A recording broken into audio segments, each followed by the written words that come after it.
हमको लगता है कि उसकी जो प्रवृत्ति है वो नहीं बदलेगी, वो फिर कोशिश करेगा हम पर हमला करने की, और उसमें ना हिम्मत है ना साहस है सामने से आकर लड़ने की, तो फिर वो पहलगाम की तरह कोई और आतंकी हमला करने का प्रयास करेगा।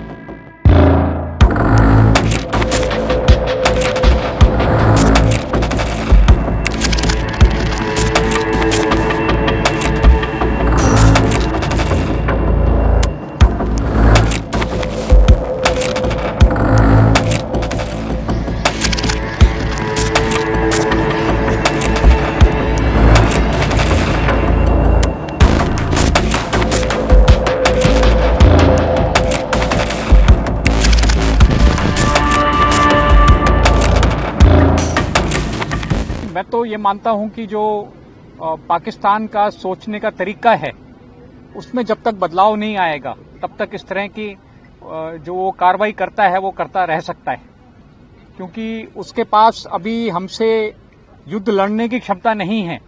वो लड़ाई नहीं लड़ना चाहता है। उसका तो जैसे उसने पॉलिसी बनाई है अपनी कि ब्लीड इंडिया थ्रू 1000 कट्स, छोटे छोटे कहीं ना कहीं वो इस तरह की कार्रवाई करता रहेगा।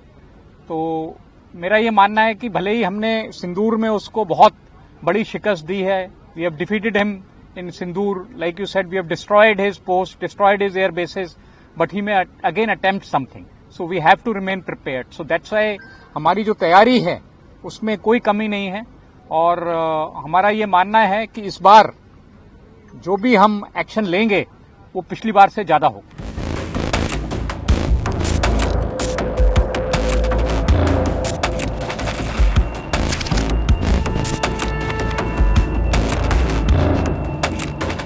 इस बार भारत देश पूरी तैयारी के साथ है, और इस बार वो संयम नहीं रखेगा जो सिंदूर 1.0 में हमने संयम रखा।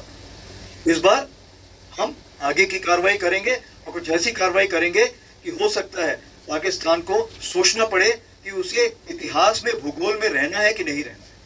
अगर उसे भूगोल में अपनी जगह बनानी है तो उसके लिए उसे जो स्टेट स्पॉन्सर टेररिज्म जिसको हम बोलते हैं, यानी कि उसका देश जो टेररिज्म को स्पॉन्सर कर रहा है उसे रोकना पड़ेगा।